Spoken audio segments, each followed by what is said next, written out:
né? Entendemos que há uma diferença de prazo, enquanto na alienação fiduciária e imobiliária, prazo de 15 dias para purgar a mora, na mobiliária, prazo de 20 dias para a purgação da mora, e aí são detalhes que com certeza vai ser cobrado em prova. A FGV vai explorar esses comparativos, esse cotejo, vai ter com certeza a exploração dessa comparação entre alienação fiduciária aqui e acolá. Percebam que, gente, cada vez mais, para a galera que faz concurso, cada vez mais há um procedimento ou um processo de judicialização acontecendo no Brasil. E cada vez mais informações, resoluções, provimentos estão chegando no dia a dia para a atividade extrajudicial. Tá? Então, assim, estudar permanentemente, é um estudo permanente. Para a galera que está fazendo concurso aí, o trabalho que nós fazemos hoje, então hoje nós vamos falar de adjudicação compulsória extrajudicial, mas vamos também aproveitar para abrir aqui hoje, no dia de hoje, nos nossos encontros, que são encontros semanais, toda segunda-feira, aproveitar para abrir hoje a segunda turma de mentoria para a próxima prova do ENAC, né? Na verdade, já tem uma turma em andamento, mas essa turma, as vagas se encerraram, né, no mês passado, a gente encerrou a quantidade de vagas que a gente tinha disponibilizado, e aí, diante do pedido de alguns colegas, de algumas pessoas que falaram, professor, tem como abrir e tal, para a gente fazer, porque, gente, eu acredito que o edital vai sair esse mês. Então, acredito que esse mês ainda sai o edital do ENAC, né, da FGV, para a prova do ENAC. Se não sair agora, até o final do mês, no início de fevereiro, com certeza está saindo. Mas eu acredito esse mês ainda, e mais, eu já faço uma previsão de prova para março, finalzinho de março, previsão de prova já. Então, assim, fiquem preparados para isso, porque é uma possibilidade muito grande já de ter prova em março, final de março. Tá? Eu estou esperando o edital sair, porque na hora que ele sair, inclusive, nós vamos entender ali se teve alguma mudança, alguma alteração, se vai manter o mesmo conteúdo programático, se vai mudar alguma coisa, e aí a gente vai focar bastante naquilo que efetivamente pode ser cobrado. Vamos entender como é que vai vir esse edital do ENAC. Tá? Mas eu acredito que sai esse mês com prova para final de março. Caso não seja para o final de março, vai ser abril aí, repete, mas eu acho que eles vão jogar isso para março, sempre batendo aí com o meado do semestre, tá bom?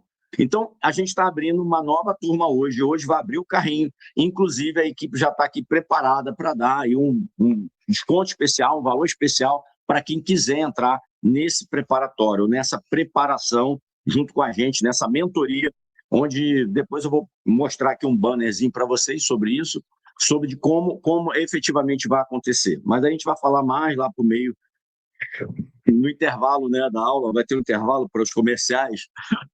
Quando tiver um intervalo para os comerciais, aí a gente mostra lá o banner para vocês de como vai ser. Então, se você conhece alguém que quer se preparar para a prova do ENAC, e, gente, a nossa preparação para a prova do ENAC, se tiver alguém aqui, né, que é da nossa turma, pode confirmar ou não. A gente não prepara simplesmente para fazer a prova do ENAC. Hoje, a nossa preparação, a metodologia, com a neuroaprendizagem, com as técnicas que a gente utiliza, é para preparar você para a prova do ENAC, para as primeiras fases. Claro que aí você tem que estudar as normas estaduais, mas muitos estados já estão utilizando o ENAC como primeira fase, né? Para a prova de segunda, a prova prática, que são os conteúdos discursivos, né? Mas com perguntas e respostas, e para a prova oral. Principalmente prova oral, quando a gente trabalha muito os flash memos e os conhecimentos da literalidade, né? Da literalidade das normas. Então, a gente vem trabalhando bastante nesse sentido, que são as técnicas que a gente utiliza nos nossos cadernos. Inclusive, o material que vocês vão receber aí agora é um material voltado para isso. Vocês vão ver como é que esse material é organizado. Gente, o grande problema nosso aqui, e eu acho de todo concurseiro hoje no Brasil, menos aquele que está iniciando a vida agora, né? E aí tem os pais ali, né, bancando, ajudando e tal, tem tempo para estudar. O meu maior desafio, eu imagino que é um desafio de muitos que estão aqui hoje, eu tenho tabeliães aqui hoje, tem tabeliães, substitutos, tem aqui magistrados, tem membro do Ministério Público que faz parte da nossa mentoria hoje, e que tem pouco tempo para estudar, porque o cara tem lá a atividade funcional dele, ele tem ali o dia a dia e o trabalho dele. Então, ele tem pouco tempo para estudar. E, então, esse pouco tempo, ele tem que ser preciso, ele tem que ser direcionado. E o que nós fazemos hoje? Nós fazemos no nosso trabalho, na nossa metodologia, nós fazemos o quê? Nós entregamos caderno por caderno, de forma gradativa, conforme a evolução do conhecimento para vocês, com estratégias de memorização, com estratégia de retenção de conhecimento, com estratégia de revisão nos próximos cadernos. Olha aí, ó, top, muito bom, Valéria. Você estudou aí os flash memos que ajudam, não tenha dúvida. Os flash memos, ele faz o quê? Ele coloca, ele diz para a sua mente, para o seu cérebro, o que é importante para você. E aquilo que você revê, gente, é o que o cérebro ele acumula. É a possibilidade de você chegar numa prova e você encontrar alguma questão e não esquecer. Eu falei, meu Deus, eu sei, eu conheço esse assunto, mas eu não lembro a resposta. E a tendência disso acontecer é quase que nula se você efetivamente treinar bastante através do Flash Memo. E o que a gente utiliza hoje? O seu caderno da semana, do dia, ele tem 100 Flash Memo para cada caderno. Vocês vão fazer 200, 300 Flash Memos por dia. E no próximo caderno, a próxima semana, por exemplo, a continuação daquele caderno, por exemplo, você fez o caderno 5 de notas. Aí, na semana que vem, você vai ter o caderno 6 de notas para você estudar.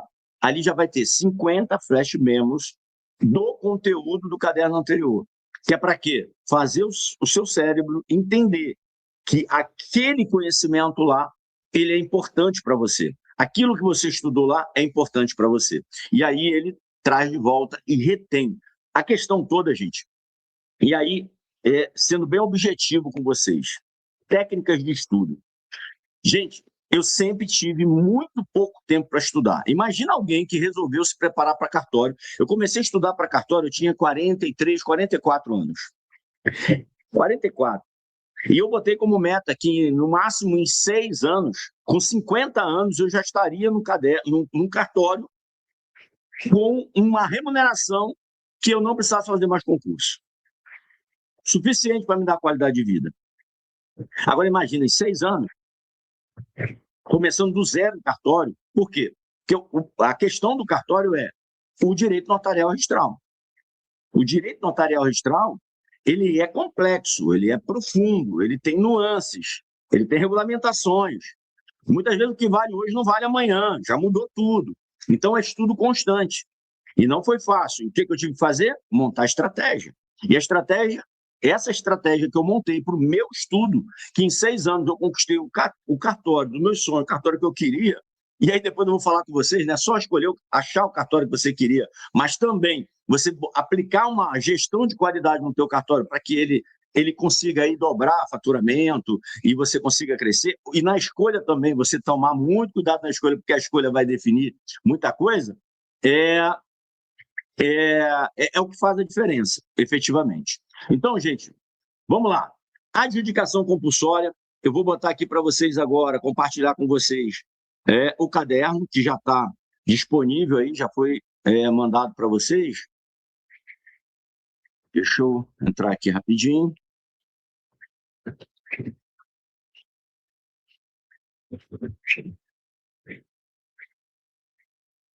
E aí, então, gente, a gente sabe que a questão do tempo, hoje, o meu mentorado, o que nós fazemos? Nós fazemos de tudo para que o mentorado nosso, em 2 horas, ele consiga ter o aproveitamento de estudo que um outro candidato qualquer levaria 4, 5, 6 horas para poder desenvolver. Entregar tudo mastigadinho, tudo atualizado, tudo organizado, com técnicas de neuroaprendizagem, para que ele possa o quê? Evoluir no conhecimento. Para que ele possa avançar e treinando e retendo conhecimento. E não perder nada. Então, nós trabalhamos firme nisso. Os nossos encontros, uma vez por semana, para ter a possibilidade de tirar dúvidas, de conversar sobre determinados assuntos, de fazer revisão específica de determinadas disciplinas, tá? E vamos lá, deixa eu ver aqui. Fora isso, nós temos as baterias de...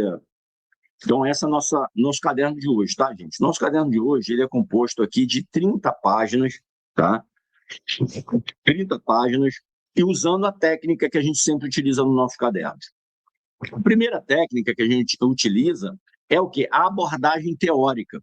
Porque, gente, vários assuntos vão depender de um arcabouço teórico por trás. Quando você vai para uma prova discursiva, não tem jeito. Numa prova discursiva, você vai depender, já está aí ó, o caderno para vocês, você vai depender de conhecimento conectado, tá? Conhecimento conectado. Então, você tem que ter o conteúdo teórico por trás dos institutos. Você tem que conhecer os institutos, mas conhecer... Aí, ó, tá aqui o caderno. Vejam se todos estão com esse caderno aí. Se alguém não estiver, gente, fala com a gente aí para a gente mandar o link para vocês, disponibilizar para vocês, tá bom? Se tiver alguém sem o caderno, só falar, tá? Bom, o que é essa abordagem teórica aqui? O caderno começa assim, gente. É bom que eu já vou fazer uma apresentação do próprio caderno para quem está vindo hoje pela primeira vez, está encontrando com a gente aqui nesse lançamento. Gente, o caderno ele começa com o bloco 1. São 7 blocos, tá? O caderno tem 7 blocos. Vocês vão ver que é uma constância. O primeiro bloco é uma abordagem teórica completa. Ela é magistral e profunda, mas dentro do tempo que você tem. Perceba, eu posso dizer aqui, gente, é um estudo teórico profundo. Com o esgotamento do assunto? Não esgota o assunto. Claro que teriam outros doutrinadores que teriam posições doutrinárias e tudo mais, mas aqui não, aqui a gente vai direto ao ponto. Aqui a gente vai para o que importa, para o que pode cair na tua prova. Então não adianta ficar viajando em doutrinas para mostrar o Instituto por várias facetas, porque não é o caso. Nós não estamos fazendo um doutorado aqui, nós não estamos fazendo um mestrado, nós não estamos fazendo um pós-doutorado. Nós queremos o quê? Entender o Instituto, entender como é que ele é aplicado, qual é a mens legis, ou seja, o que tem por trás, qual é a mensagem que vem por trás da norma, é isso que é importante. A mens legis é que ela é, muitas vezes, permeada de princípios que você tem que conhecer. E se deixar de conhecer esses princípios, você deixa de entender o significado da norma. Porque, assim, a norma tem que fazer sentido, gente. Se ela não fizer sentido, não adianta, ela está ali de forma equivocada. Tem que fazer sentido para você. Então, vamos lá. Primeira coisa, qual é a natureza jurídica e o fundamento normativo? Então, natureza jurídica, o que é isso para o direito? E o fundamento normativo, ou seja, o que fundamenta a norma? No caso do nosso instituto, que nós vamos estudar aqui hoje, que é a adjudicação compulsória extrajudicial. Então, vamos lá. A adjudicação compulsória extrajudicial consolidou-se como um dos pilares da desjudicialização e da justiça multiportas. Gente, é aquilo que eu falei. Desjudicialização e justiça multiportas, inclusive eu tenho um livro sobre isso, né? Se alguém depois quiser pesquisar aí na Amazon, tem um livro aí meu sobre isso, falando da justiça multiportas, falando da desjudicialização, falando do compartilhamento de atribuições do foro judicial com o foro extrajudicial. Eu sei que a FGV, ela muitas vezes faz cobranças mais diretas e mais montadas em pegadinhas, mas ela poderia muito bem explorar, e pode, né, para a gente encontrar aí bancas de examinadores, ou seja, examinadores compondo a banca que queira explorar um pouco mais essa questão do fundamento normativo, da natureza jurídica, da adjudicação compulsória, que tem como base, que tem como pilar a desjudicialização e a justiça multiporta. Então, o que efetivamente nós temos aqui? Essa desjudicialização e essa justiça multiporta, abrindo a possibilidade para uma adjudicação compulsória extrajudicial, ela permite que o direito real, a aquisição, seja efetivado diretamente no registro de imóveis. Então, a primeira coisa aqui, quem é que faz a adjudicação compulsória extrajudicial? O registrador de imóvel.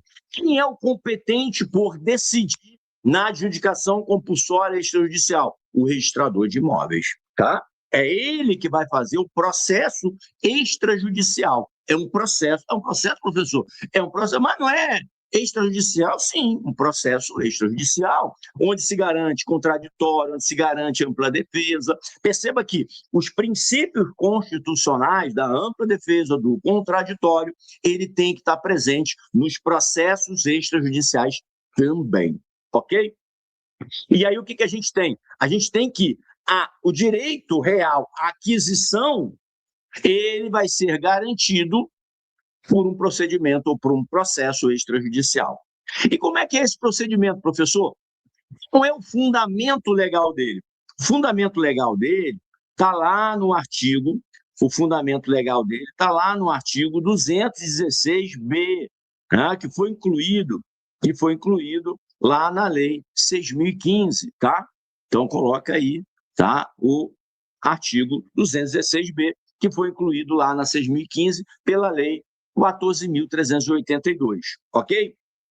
E é regulamentado, e aí é feita uma regulamentação exaustiva sobre isso. Porque quem é que vai trazer todas as nuances? Tal como entrou lá o 215 no 216A, né? Na 6.015, trazendo a uso campeão extrajudicial, nós temos aqui também o artigo 216b, né, trazendo aí a adjudicação compulsória que foi incluída pela lei 14.382, tá? Então, assim, são alterações na própria lei de registros públicos que traz o quê? Novas responsabilidades, o compartilhamento de responsabilidades, né?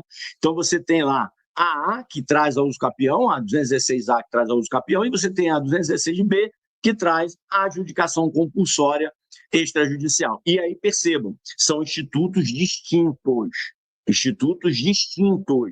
né? E isso é importante você conhecer, que são institutos distintos, por quê? Porque a aplicabilidade e procedimento vão ser diferentes, tá? Vão ser diferentes. E aí você tem que estar atento e conectado a isso, legal?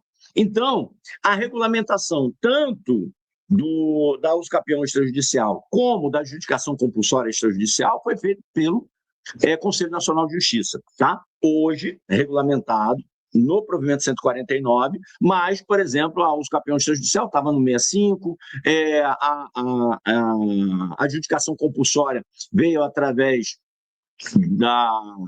do provimento 150, salvo engano, depois eu vou ver direitinho aqui, mas acho que foi provimento 150, e que alterou a 149, tá bom? O provimento 149. Vamos lá, gente. Então, o que nós temos efetivamente? O que é a adjudicação compulsória extrajudicial? Adjudicar é entregar. Adjudicar compulsoriamente é entregar compulsoriamente, entregar de forma forçada. Então, perceba, o registrador, o que antes era feito só pelo magistrado, de entregar algo a alguém que dizia ser dono dela, havia uma análise de mérito, e diante da análise de mérito, com as provas, se reconhecia quem era efetivamente o dono da coisa. E aí o juiz, então, ele adjudicava, entregava a coisa, né? E aqui o entregar a coisa, a adjudicação, ela é o quê?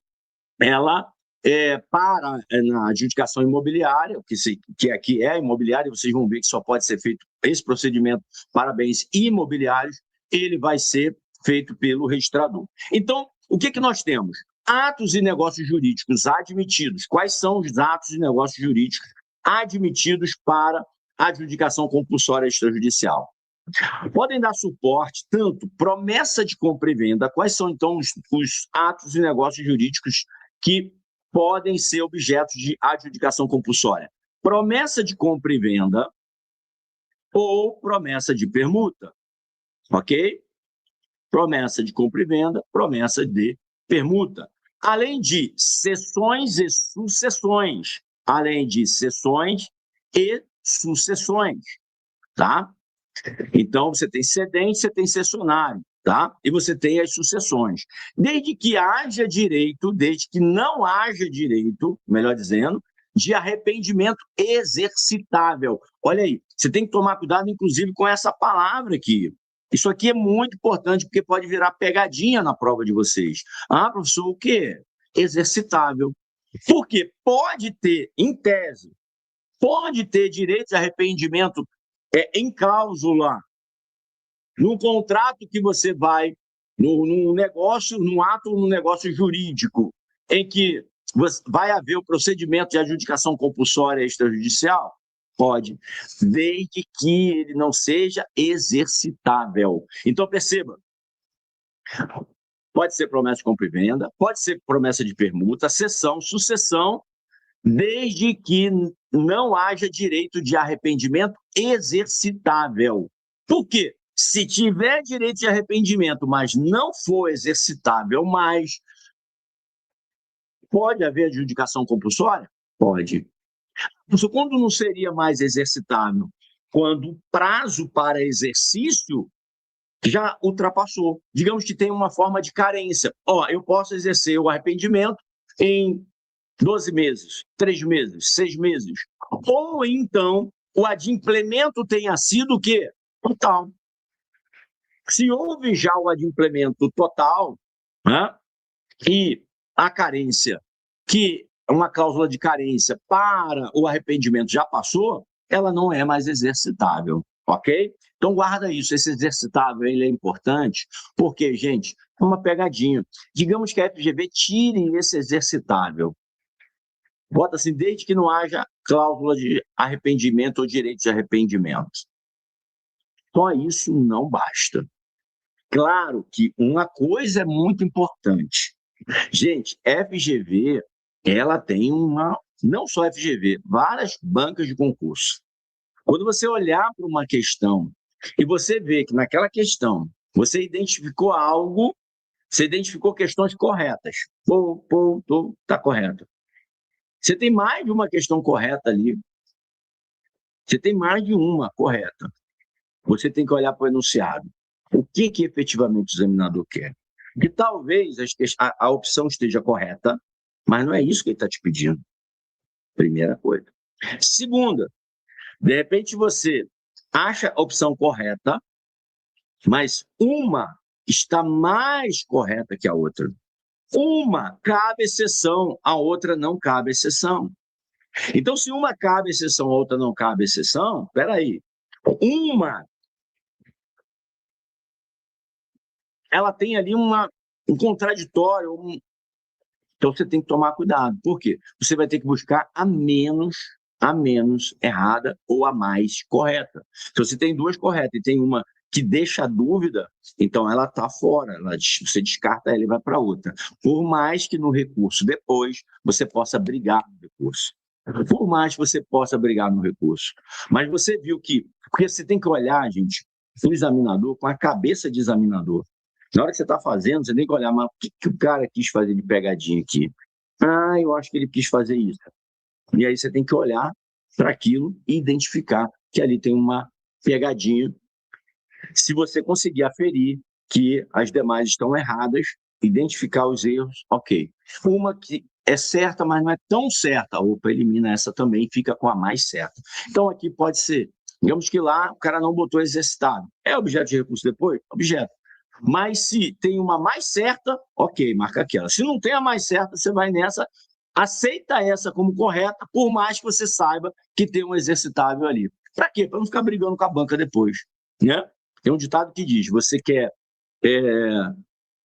ter razão ou quer ser feliz, né?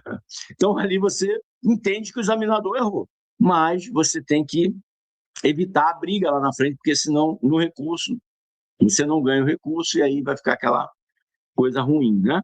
Então guarda isso, gente.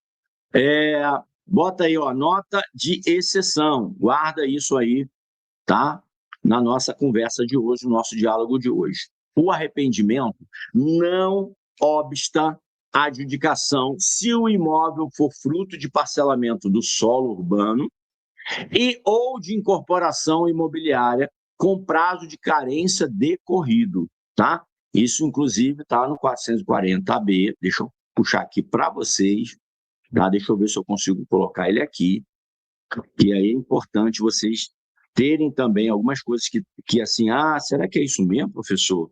Eu prefiro até botar aqui para vocês, para que vocês não tenham dúvidas, tá? Então você já vê que cabe exceção. Se cabe exceção, gente, não vamos descartar as exceções, tá bom? Não vamos descartá-las, já que ela existe, se for o caso, tá ok?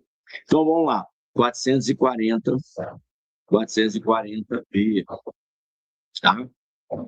Ó, podem dar, deixa eu pegar aqui, vou botar para você.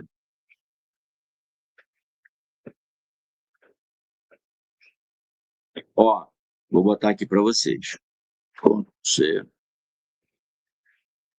tá? Para vocês guardarem aí.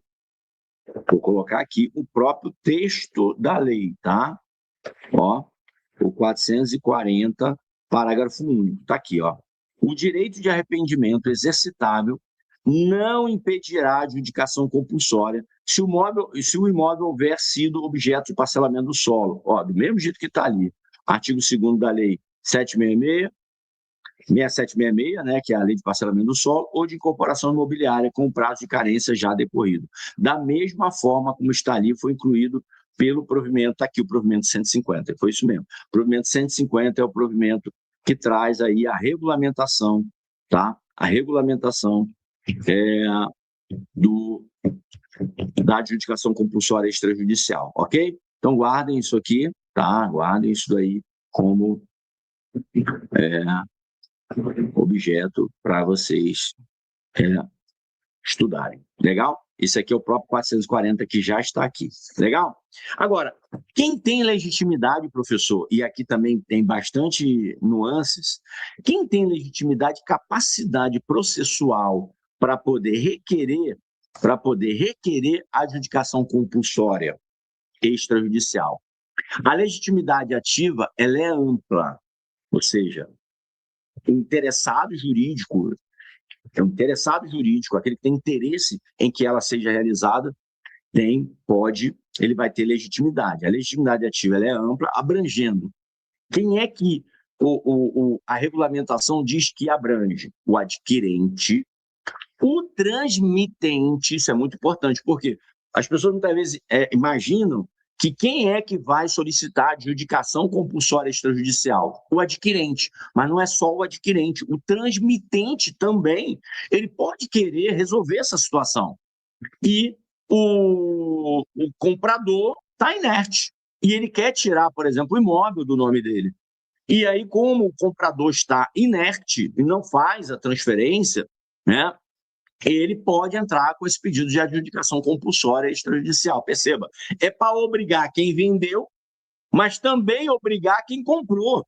Guarda isso, porque ele pode vir, o FGV pode vir com uma excludente, dizendo que só, ou apenas, ou botar lá, são legitimados para o processamento de adjudicação, ou são legitimados para o processamento de adjudicação compulsória extrajudicial, o adquirente, os cedentes, cessionários e sucessores, ou sucessores. Tá certo? Não está errado, porque ele deixou de fora os transmitentes. Quando ele diz são legitimados, ele está trazendo a lista de quem são os legitimados. Ah, professor, mas ele não falou só, não falou somente. Então, aí você tem que olhar para as demais opções, tá? Ele não falou só, somente, mas quando ele diz são legitimados, ele tem que trazer o rol. Legal? Beleza? Essa é a tese. Mas você vai olhar para as outras opções. Se tiver uma opção mais completa, opa, vou para dentro dela. Mas essa já estaria errada, tá? Porque ela não traz o transmitente. O transmitente também é. Claro que o ideal é que ela traga uma exclusão. Apenas, somente. Mas aí apenas, somente, a gente já está careca de saber que ali pode ter pegadinha e já corre dela, né? Então, é obrigatória. Outra coisa, é obrigatória assistência por advogado ou defensor público, mediante procuração específica. Guarda isso aqui, gente, porque não é uma procuração comum, é uma procuração específica. Então, FGV pode fazer uma pegadinha aqui? Pode. Quem é de notas aí sabe disso. Ele pode colocar lá, mediante procuração simples, tá? E aí não, tem que ser uma procuração específica. Por quê? Porque ela tem que trazer o quê? A descrição, a especialidade objetiva, que vai trazer o quê? A qualificação do imóvel, ok? Perceberam? Do imóvel ou dos imóveis. Você vai ver que, na verdade, você pode fazer a adjudicação de mais de um imóvel, inclusive no mesmo processamento. Legal? Mas perceba, advogado é obrigado? Obrigado. Então guarda isso, ó. Para uso capião extrajudicial, é obrigatório advogado. Para adjudicação compulsória extrajudicial, é obrigado advogado. Para execução extrajudicial, por alienação fiduciária, mobiliária, com busca e apreensão, não precisa de advogado. Então, guarda isso, gente, porque vai ter questões que ele vai perguntar se precisa ou não do advogado e vai ter outras que ele vai perguntar se é obrigatório ou não advogado. Guarda isso. Adjudicação compulsória precisa do advogado, tá? Beleza? Legal? E também, na uso capião extrajudicial, também precisa do advogado, ok? Beleza? Até aí, deixa eu ver se tem alguma dúvida aqui, se a turma colocou alguma coisa, não, tudo bem até agora? Tá, eu tenho que sair de uma tela, entrar na outra para ver como é que vocês estão, né? Ver se está tudo certo com vocês. Qualquer coisa, vocês gritam aí, tá? Dá um grito aí. Ah, professor, mas o senhor não vai conseguir ouvir. É mesmo, é verdade. Então não adianta gritar, escreve aí, né, que a gente continua aqui. Bom, outra coisa que você vai ter que guardar na adjudicação compulsória extrajudicial, que segue a mesma lógica do uso capião extrajudicial, que é o quê? Ata notarial. Ah, professor, ata notarial significa o quê? Significa que o tabelião de notas, e aí já falando aqui para algumas amigas aqui que é do Notas, olha aí a presença de vocês, tá? Galera que é do Notas aqui, tem uma galera aqui que é do Notas. A ata notarial, ela é obrigatória. Ela é obrigatória, então, a ata notarial na fase, no processo de adjudicação compulsória, tal como também é na uso capião extrajudicial. Então, você tem a fase instrutória, ou seja, o momento inicial do processamento, que a ata notarial ela é um documento essencial e ela vai ser lavrado por que tabelião? Tabelião de livre escolha do requerente. Olha aí, isso está lá no 440F. Ah, professor, livre escolha, mas na uso capião não é assim. Olha aí, a gente já está começando a sentir que diferença. A gente pode, por exemplo, segunda-feira que vem, na próxima segunda, a gente trazer os capião extrajudicial. Por quê? Passamos por aqui e a gente faz um cotejo com o capião extrajudicial. Primeiro, vamos ver aqui, não vou fazer umas remissões ou outra, mas eu não vou aprofundar nessa comparação agora. Por quê? Porque eu não dei ainda a uso capião extrajudicial para vocês. A gente não falou disso ainda. Então, não vou explorar isso aqui agora. Vamos bater nisso aqui e depois a gente traz o cotejo. Como vocês já viram isso aqui, a gente traz o outro para bater na próxima segunda-feira. A gente já pode usar isso como tema. Legal? Então, percebam. Quando a gente fala do tabelião de notas, na adjudicação compulsória, ele é de livre escolha do requerente, daquele que está requerendo. Ah, professor, será que é isso mesmo? Está certo isso? Não tem nada de errado aí? Não, tem nada de errado. Vou mostrar aqui para você que ele é o competente. E aí vai ter uma exceção, nós vamos ver qual é a exceção, tá? Vou puxar aqui para vocês darem uma olhada, porque, gente, toda vez que a gente fala de tabelião de notas, ele é de livre escolha, tirando a pegada eletrônica, virtual. Né? Quando você vai pelo e-notariado, tem regra de competência territorial. Ok, lá, virtual. Agora, qualquer um pode procurar fisicamente um tabelião de notas? Pode. A questão é, o tabelião de notas tem que fazer diligência? Tem. Se tiver que fazer diligência, opa, aí eu restringo. Porque quem tem que fazer, só quem pode fazer diligências é o tabelião de competência territorial local. Então, eu não posso, por exemplo, sair de Ariquemes e ir lá em Pimenteiras, por exemplo, o cartório da minha amiga aqui, e lá em Pimenteiras eu pedi para ela fazer uma ata notarial de adjudicação compulsória, da qual ela tenha que fazer diligência aqui em Ariquemes. Aí não dá. Mas eu posso procurá-la para ela fazer uma ata notarial de adjudicação compulsória, se eu já tenho toda a documentação probatória daquela adjudicação compulsória, para ela fazer a ata notarial. Se ela não precisa fazer diligência, eu já tenho toda a documentação que comprova que são necessárias na ata notarial para instruir o processo no registro de imóveis aqui de Ariquemes, mas eu estou lá passando em Pimenteiras, eu estou indo em algum lugar viajar e aí aproveito, passo lá e visito a minha amiga e peço para ela fazer para mim uma ata notarial para um processamento de adjudicação compulsória que vai tramitar aqui em Ariquemes. Teria problema? Teria impedimento? Claro que não, desde que ela não precise fazer diligências. Eu vou pegar aqui, deixa eu ver aqui, é o artigo 440F, tá? Vou trazer aqui para vocês.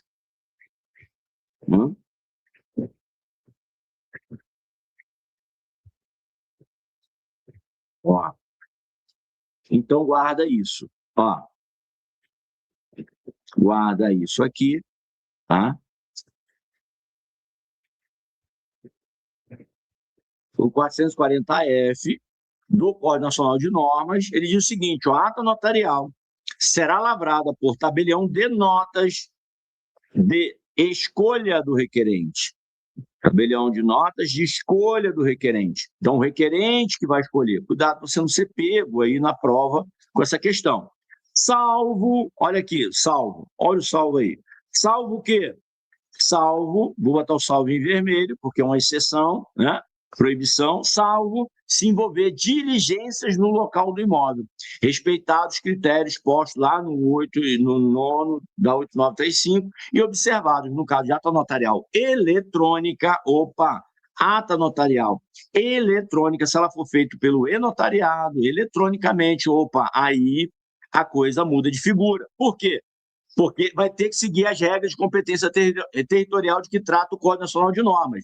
E nesse caso aqui, poderia, de repente, a minha amiga de Pimenteiras, tabeliã de Pimenteiras, fazer a ata notarial eletrônica para o imóvel aqui de Ariquemes, se for eletrônico, poderia fazer aqui de Ariquemes? Sim, poderia, porque quando você vai para as regras dos documentos notariais eletrônicos, a regra de competência territorial é o domicílio do requerente e o local do imóvel do requerente. Mas vem a questão seguinte, que se o tabelião e o requerente forem da mesma unidade federativa, eu posso escolher qualquer tabelião da unidade federativa, se o imóvel está ali dentro, ok? Então, mas isso aí depois nós vamos ver mais para frente, ok? Se eu cometer algum equívoco aqui, tabeliões de notas, me ajudem, tá? Estou aqui para a gente trocar conhecimento. Eu sei que tem muita gente de notas aqui, tabeliões de notas aqui, né, de Rondônia, de fora, do Paraná, Santa Catarina. A gente tem gente aqui, tabeliões de notas, que estão aqui com a gente hoje. Bom, então guarda isso, tá? Essa ata notarial, qual o propósito da ata notarial? Primeira coisa que você vai ter que guardar. Essa ata notarial, ela vai ter que, inclusive, estar consignado na ata notarial que ela não possui valor de título de propriedade. Isso vai ter que estar consignado, tá? Ela não tem o valor de uma escritura pública de compra e venda. Então, ela não serve como título de propriedade. Isso tem que ficar muito claro. Por quê? Porque você pensa, escritura, né? Uma é uma escritura pública de compra e venda para aquela pessoa que está fazendo uma ata notarial, ela vai sair do cartório com uma escritura pública, mas que é uma ata notarial. Mas na cabeça do leigo, muitas vezes ele não pensa, ele vai pensar, né? Isso aqui é igual a escritura pública. E aí você tem que colocar lá uma cláusula, porque através dessa escritura pública, digamos que ele faça só essa ata notarial, e a partir dessa ata ele tente fazer qualquer negócio jurídico utilizando só a ata, tá? Perceba, tem que ter uma cláusula dizendo essa ata notarial não possui valor de título de propriedade, ou seja, não há negociação de propriedade aqui, não há transferência, não há reconhecimento de propriedade, ok? Mas essa ata, ela vai ser o quê? Ela vai servir de instrução probatória, porque na ata notarial vai conter vários elementos, vai conter várias informações, vai abrir um lastro probatório, tá? Instrução probatória, devendo conter todo o histórico de sessões, a prova do inadimplemento do requerido e, crucialmente, a prova do adimplemento integral do preço. Então, você prova. O que você vai ter que provar dentro da ata? Um lastro probatório de sessões, A que cedeu para C, que cedeu para D. Né? Promessa de compra e venda de A para B, de B para C, vai estar ali, tá? Ou de A para B. E aí tem que provar que, além disso, o que a ata tem que trazer? Documentos ou constatações baseadas em documentos que vai ser apresentado, de que há um inadimplemento do requerido. Ou seja, o requerido já foi notificado, o requerido mandou informação de que não podia ou de que não queria, ou seja, há elementos probatórios que traz a constatação do inadimplemento do requerido. O requerido não adimpliu com a sua obrigação de fazer a transferência, de fazer a escritura definitiva, ok? E também tem a prova de que quem adquiriu, por exemplo, ele adimpliu com o preço, com a obrigação dele. Então, ao mesmo tempo, provar adimplemento de um lado e inadimplemento do outro. Tá? Adimplemento de um lado e inadimplemento do outro. Ok? Então, por exemplo, digamos que seja até o contrário, né? É o vendedor que está... O que o vendedor vai ter que provar? Que o negócio foi realizado, o imóvel foi entregue, documentação foi entregue, foi mandada a mensagem, que foi notificado o outro no sentido de que deveria fazer a transferência e o outro ficou omisso ou se negou. Perceba, ele pode se negar ou ele pode ficar omisso. A omissão por si só já seria o suficiente para comprovar aí o inadimplemento da outra parte. Legal? Então, meios de prova de quitação. A quitação pode ser demonstrada por mensagens eletrônicas, comprovantes bancários, declaração de imposto de renda ou até mesmo uma ação de consignação em pagamento. Digamos que o vendedor ou promitente vendedor não o cedente não quis receber o restante do valor, uma parte do valor, e aí foi feita, então, uma ação de consignação em pagamento, comprovando o quê? Que já foi quitado. Isso aí é prova de quitação. Legal? Tranquilo? Bom, aí partimos para o procedimento no registro de imóveis. A competência é de quem? Do oficial da atual situação do imóvel. Então, onde está localizado o imóvel é o oficial que tem competência para fazer o procedimento. O que precisa? Precisa seguir os requisitos do 319 do CPC, que é o quê, gente? Os requisitos da petição inicial, tá? O 319 são os requisitos da petição inicial. Ó, petição inicial. Requisitos da petição inicial. Legal? Aí a gente vai para aquela pegada, que também acontece na usucapião extrajudicial. Notificação em silêncio. Cuidado, porque isso ainda está sendo pegadinha de prova em alguns lugares por aí. O silêncio não é considerada discordância agora, porque teve alteração feita no nosso ordenamento jurídico nesse sentido. Tá? Então, notificar, se o requerido for notificado para anuir e para impugnar, que ele tem um prazo de 15 dias para isso, ele não fizer, ele ficar em silêncio, esse silêncio dele vai gerar presunção de veracidade do inadimplemento. Ok? Se ele não impugnou, porque realmente houve o inadimplemento. É considerado aí, constatado inadimplemento. Indisponibilidade de gravante. A existência de gravames que não impeçam a disposição voluntária não obsta à adjudicação. O que é isso? Se tem gravame na matrícula, mas esse gravame, por si só, não impede a disponibilidade ou a disposição, a venda, a alienação, então ela também não vai impedir a adjudicação. Digamos que tenha lá, sei lá, uma hipoteca, digamos que tenha lá um outro gravame qualquer que não deixa o imóvel indisponível, pode ser feita a adjudicação. Agora, cuidado, porque se houver uma indisponibilidade, aí sim, tem a averbação de uma indisponibilidade, que é feita pelo CENIB, né? CENIB é a Central Nacional de Disponibilidade de Bens. Se há uma indisponibilidade, isso impede o deferimento final, tá? Da adjudicação. Então, perceba, impede o início, professor? Não. Impede a ata notarial, por exemplo, o tabelião vai fazer a ata notarial. Aí ele faz a consulta no CENIB. Ele vê que tem lá uma indisponibilidade. Isso vai impedir dele fazer a ata notarial? Não, não impede. É impedimento está onde? Está apenas no momento da decisão final do registrador.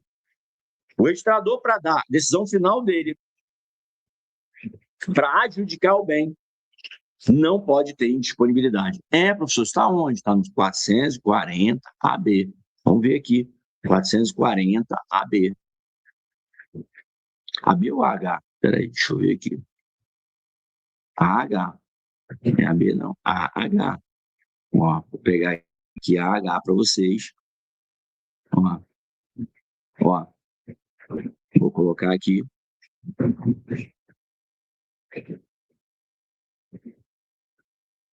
Guarda isso, então, tá? Vou colocar aqui para vocês.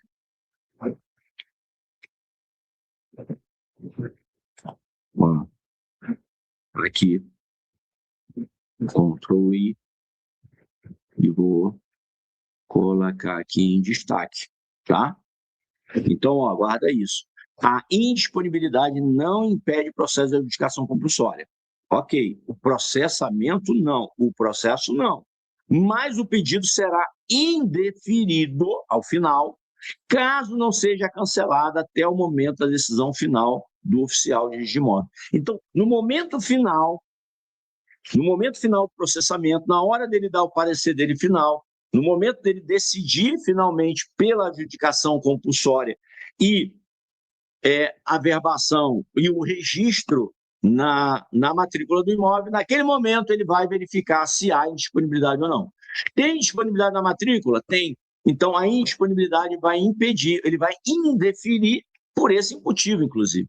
Ele vai indeferir o processamento por haver uma indisponibilidade na matrícula. Ok? Perceberam? Então, isso aqui, inclusive, vai ser o motivo da nota devolutiva. Imagina você se deparando com uma questão dessa em prova prática. Uma nota devolutiva ou não, porque aí o examinador não vai colocar, ele vai querer saber qual é o ato que você tem que praticar. E ele apresenta para você lá uma adjudicação compulsória extrajudicial. Aí ele diz lá que tem a ata e tal, e pá, não sei o quê, e você começa. Tem isso e tal, ele conta a história toda, que a pessoa tem o direito dela, tem isso, tem aquilo, papapá, que na matrícula tem a indisponibilidade lançada. Como é que você vai fazer o ato? Ou qual ato que você vai fazer? Aí você vai colocar lá, negar, imagina você coloca isso. Imagina, você coloca lá. O que o registrador deve fazer? Negar o ato, negar o processamento, o procedimento já que ele diz que há uma disponibilidade na matrícula, né? E foi solicitado por Tício a adjudicação compulsória extrajudicial. Aí imagina, se você estiver despreparado, o que você vai fazer? Você já vai colocar ali que, devido ao fato de haver uma averbação de disponibilidade da matrícula, o imóvel está indisponível para qualquer prática de ato, papapá, e você nega o pedido de procedimento, o pedido de processamento da adjudicação compulsória extrajudicial e mata a questão. Você já vai errar de cara. Na verdade, você vai ter que... Tá lá, tem uma petição, tem tudo. Gente, você vai ter que fazer todo o processamento, o passo a passo do processamento do que está ali. E, ao final, na decisão, você vai ter que trazer essa questão da indisponibilidade da matrícula, indeferindo o pedido final. Mas não de início. Cuidado. Você não indefere de início, porque ele tem direito ao processamento da adjudicação compulsória extrajudicial. E você vai iniciar ela toda, vai verificar os requisitos, vai ver se a ata notarial está presente, que está presente a ata notarial, foi cumprido o requisito disso, foi cumprido o requisito daquilo, que foi constatado que houve o inadimplemento do requerido, houve o adimplemento do requerido, houve prova de quitação, houve tudo, papapá, e vai indo, mas ao final,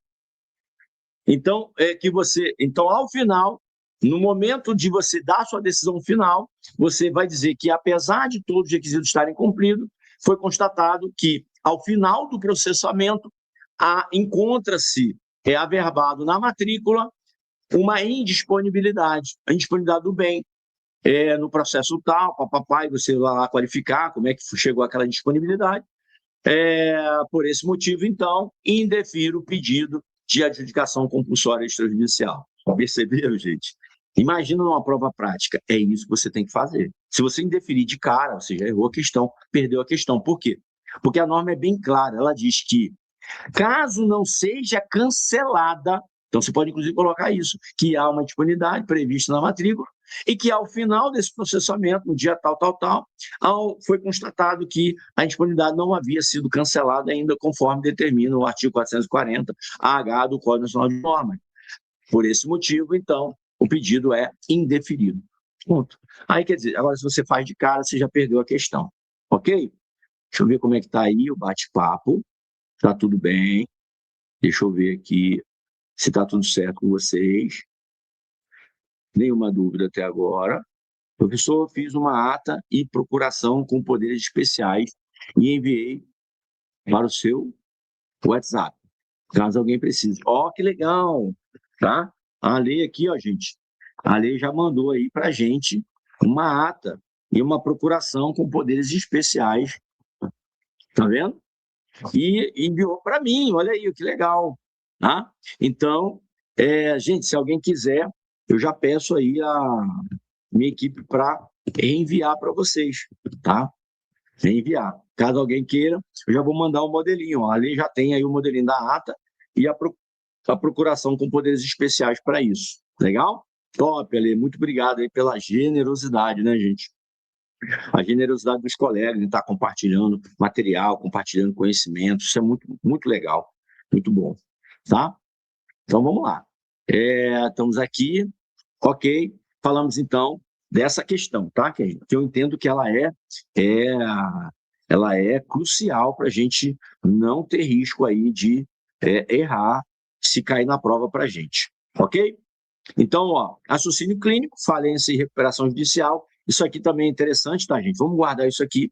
A legislação moderna permite a adjudicação de bens de massa falida ou em recuperação judicial, tá, gente? Então, adjudicar bens de massa falida e adjudicar bens de empresas que estão em recuperação judicial é possível, tá? Então, é possível fazer essa adjudicação no extrajudicial, inclusive, desde que o negócio jurídico seja anterior ao reconhecimento judicial da quebra ou recuperação. Então, antes de ocorrer a falência, antes de ocorrer a recuperação judicial, se houve um negócio jurídico, e não foi adjudicado esse bem, ele pode fazer, mesmo em havendo agora, estando agora, a empresa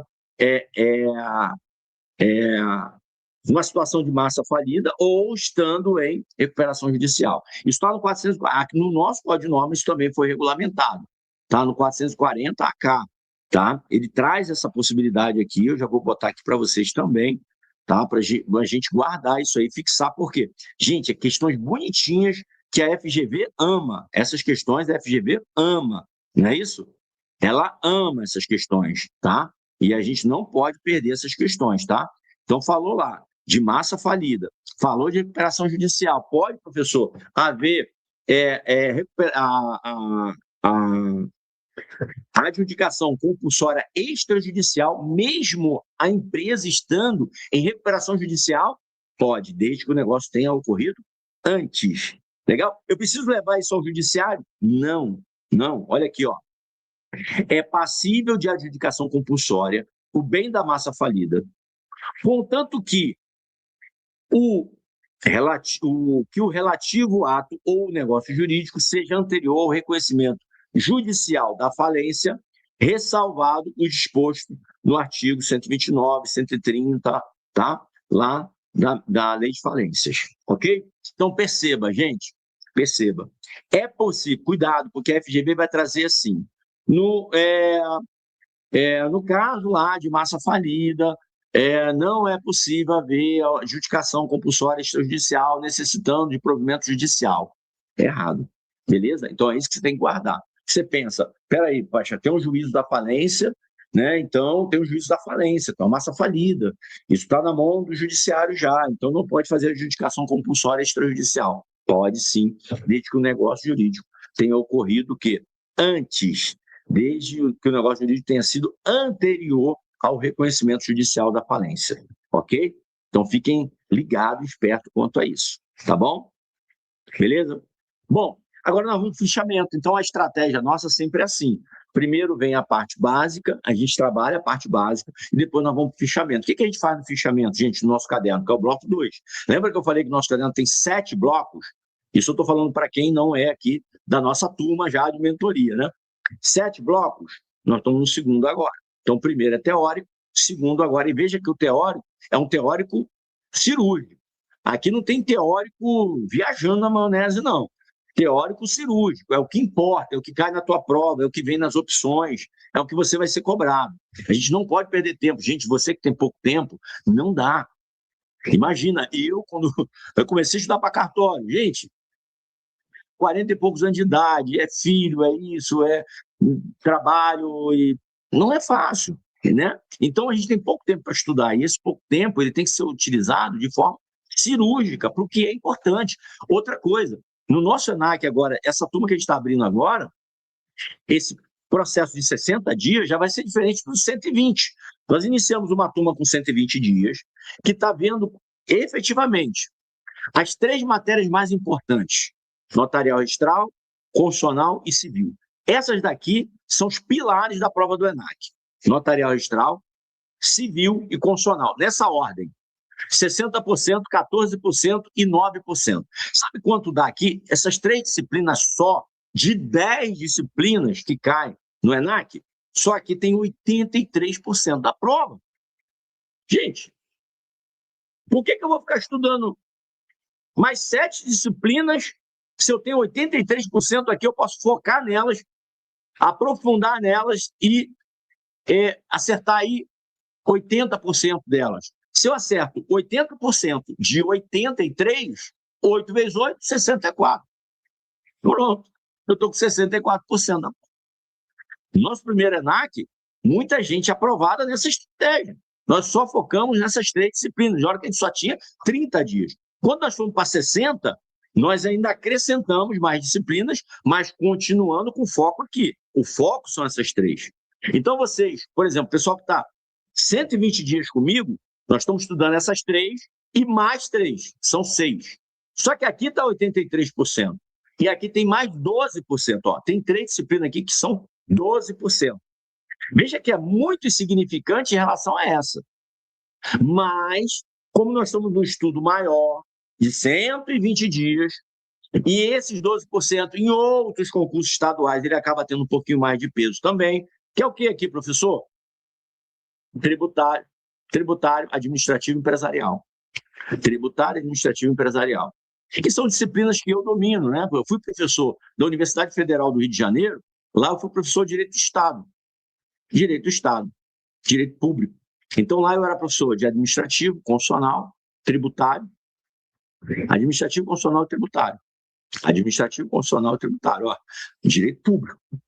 Aí depois eu vim para Rondônia, fui dar aula na universidade aqui, como especialista já em direito civil, aqui na cidade, durante 6 anos aqui eu dei aula só de direito civil, que era uma outra disciplina, ou seja, o direito privado. Então hoje a minha formação é em direito público e direito privado ao mesmo tempo.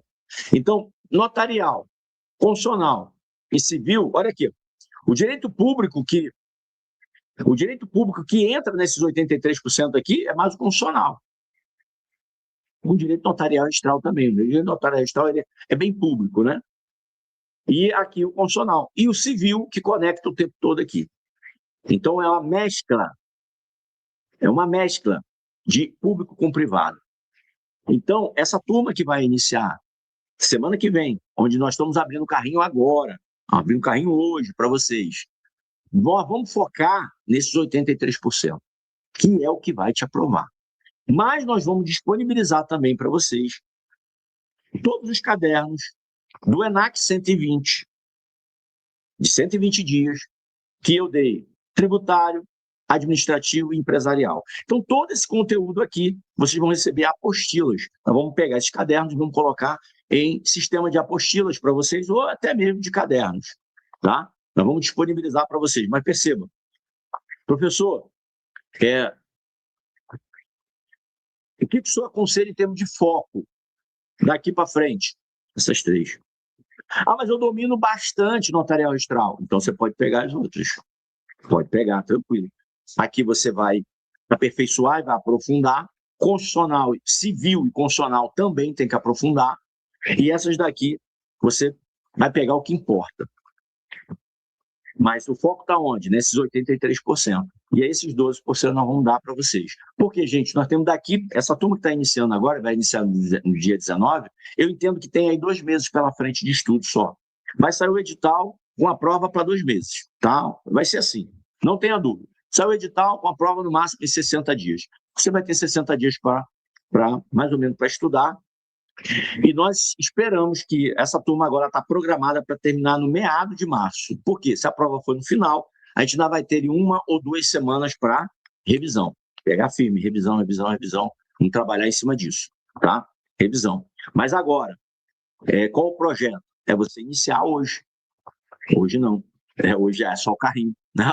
Possibilidade de você se inscrever hoje, tá? Inclusive, hoje a equipe tem a gente tem um projeto diferenciado, uma oportunidade diferenciada para quem está hoje com a gente aqui, né, que é 50% do valor do curso, então vai pagar só a metade. E você vai iniciar o nosso projeto na segunda-feira que vem, dia 19, que é essa segunda turma. Então, focado aqui em 3, você vai receber todo o conteúdo, notarial registral, civil e constitucional.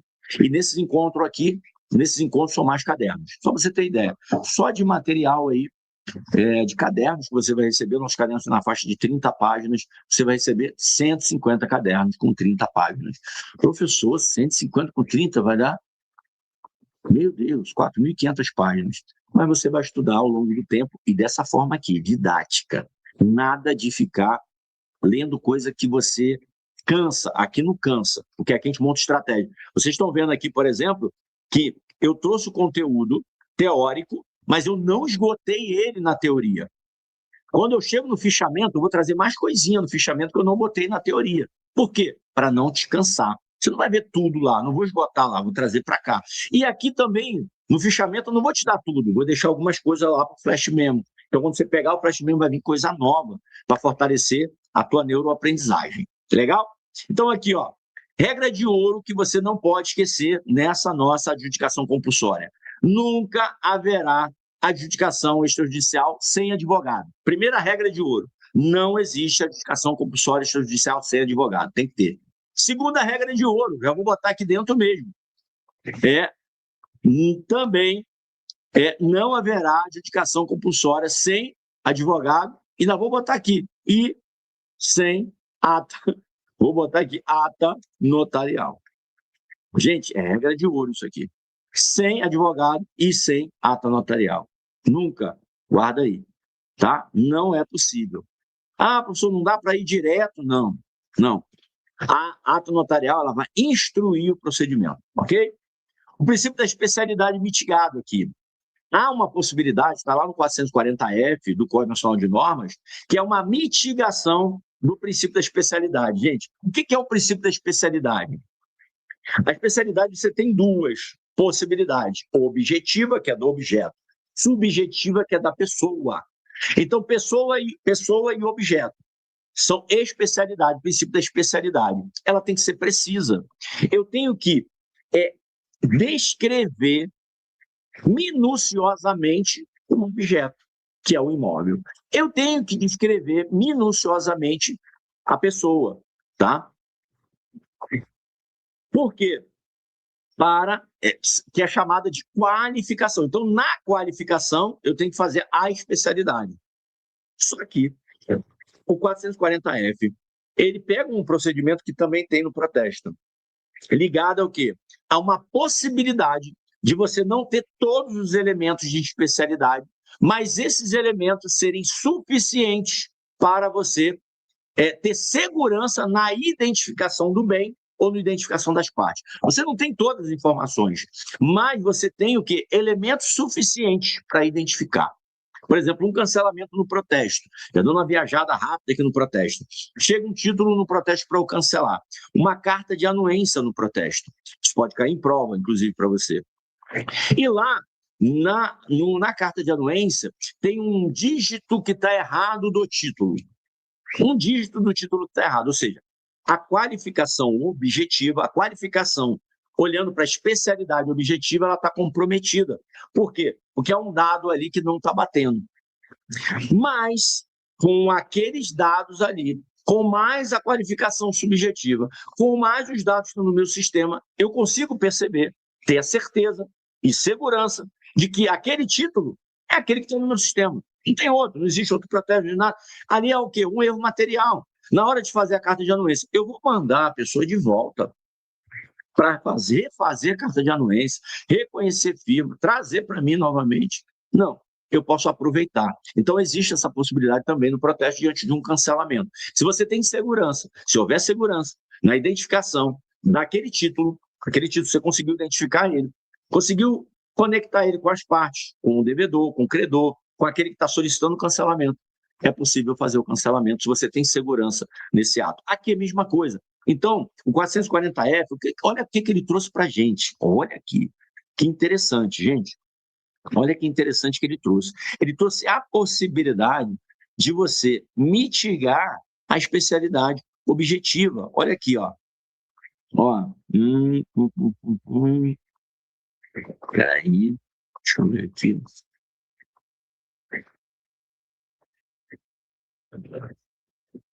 Ah, meu Deus.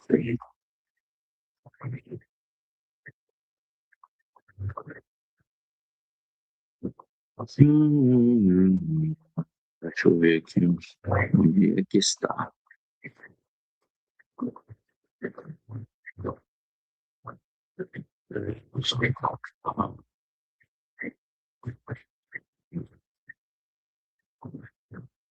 Um minuto. Espera aí, gente. Vou pegar aqui rapidamente.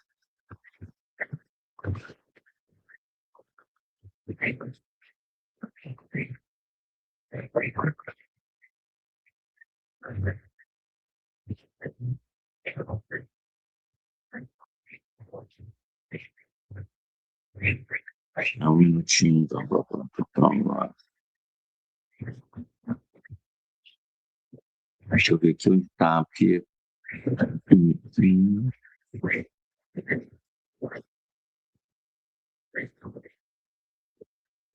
Espera aí.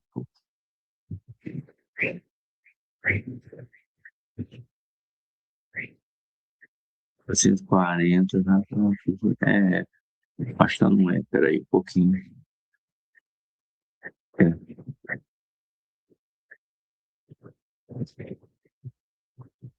É ou é? É porque aqui, na hora de colocar, eu coloquei errado aqui, e aí agora me enrolei, está aqui já. É ou é? 440 é parágrafo 2º, gente. Eu vou pegar aqui para vocês e vou colocar aqui, tá? Ó, olha aqui. Espera aí, um momento. Já colocando aqui para vocês agora. Vocês estão conseguindo visualizar aí direitinho? Fala comigo aí. Está conseguindo visualizar os artigos que eu estou colocando aqui para vocês? Tudo certo? Eu já estou alterando esse caderno aqui, tá, gente? Quando vocês, assim que acabar a aula, eu vou pedir a equipe para poder disponibilizar esse caderno com essas atualizações que eu estou fazendo aqui para vocês, tá? Beleza? Tranquilo?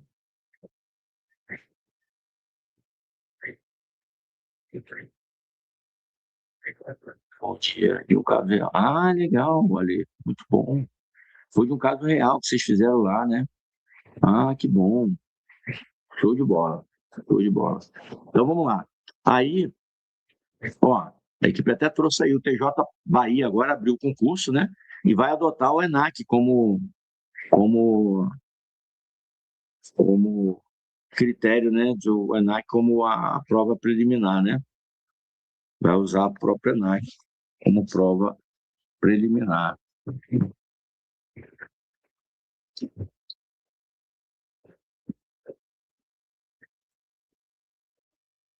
Deixa eu ficar descarregando. Vai usar como preliminar. Ó, botei aqui para vocês, tá? Botei aqui para vocês, ó. Será admitido o processo de adjudicação, tá vendo? ainda que, ó, ainda que, ele vai ser admitido, ainda que, olha aqui, ó, que interessante, ainda que, tá? Ainda que estejam ausentes, ó, ausentes alguns dos elementos da especialidade objetiva e subjetiva. Gente, mesmo que falte elementos da especialidade, imagina cair uma questão dessa, gente, lá para você, contando uma história que a pessoa requereu, fez um requerimento lá, é uma petição inicial para adjudicação compulsória e tal. Todavia, estavam ausentes alguns elementos da especialidade objetiva e subjetiva, apesar de que o tabelião, né, ou o registrador tinha elementos suficientes que lhe desse segurança para praticar o ato. Só que faltava elementos de especialidade objetiva e subjetiva. Pode ou não fazer, pode ou não processar. E aí, imagina, você diante de uma questão dessa, se você sabe que tem que ter a qualificação registral, tem que ter especialidade objetiva, subjetiva, ela tem que conter todos os elementos, não pode faltar. Você fica ali, poxa, peraí, tá errado. Se faltou elemento, não dá para fazer. Guarda isso, adjudicação compulsória extrajudicial, mesmo ausente alguns, gente, ele não fala um elemento, não. Ele fala alguns, pode ser mais de um elemento. Faltou a identidade, sei lá, faltou, sei lá, o CPF, faltou o tamanho, a medida do imóvel, faltou alguma coisa nesse sentido. Mesmo faltando ausentes alguns elementos da especialidade objetiva e subjetiva, se, a despeito disso, mesmo diante dessa ausência, houver segurança quanto à identificação do imóvel e dos proprietários inscritos no registro, ele é admitido ao processamento. Aí imagina, a FGV te pergunta, mesmo havendo segurança, mesmo o registrador conseguindo identificar o imóvel, mas no requerimento faltou alguns elementos essenciais, porque todos os elementos da especialidade objetiva são essenciais da especialidade objetiva e subjetiva. É possível fazer o processamento da adjudicação compulsória? Sim ou não? E aí? Tá? Então, fiquem ligados nisso, porque é uma possibilidade. Isso aqui está no 440, ó, artigo 440, tá? Parágrafo 2º, tá? Do CNN, ok? Então, vou botar aqui, ó, CNN, CNJ, ok? Legal? Inércia do requerente. Digamos que o requerente, aquele que requereu a petição inicial para o processamento, ele ficou inerte, gente. Digamos que ele tenha ficado inerte. O que acontece, gente? Se o oficial fixar o prazo e o requerente não cumprir, o processo vai ser o quê? Extinto. Então, guarda isso. A extinção do processo, caso o requerente inicie o processo e não dê continuidade, fique silente, não cumpra o prazo. Legal? Então, isso aí é uma inércia do requerente. Impugnação protelatória. O oficial de RI deve indeferir de plano impugnações manifestamente protelatórias ou que versem sobre matéria estranha à adjudicação. Imagina, gente, há a possibilidade da impugnação e na impugnação ele traz o quê? Veja que o registrador aqui tem possibilidade de fazer uma análise, inclusive, de mérito da própria impugnação. Ele vai poder fazer uma análise de mérito do que está sendo alegado, do que está sendo impugnado. Tá? Se ele perceber que é protelatório, se ele perceber que são matérias de estranha adjudicação, ele pode, então, indeferir. ITBI, gente, tem que pagar ITBI? Tem. O pagamento do imposto de transmissão deve ocorrer 5 dias após a notificação do deferimento sob pena de extinção do processo. O requerente não pediu adjudicação? Pediu. Foi deferido. Perceba, só depois de deferido é que ele vai ter que apresentar o comprovante de recolhimento do ITBI. Para fazer o quê?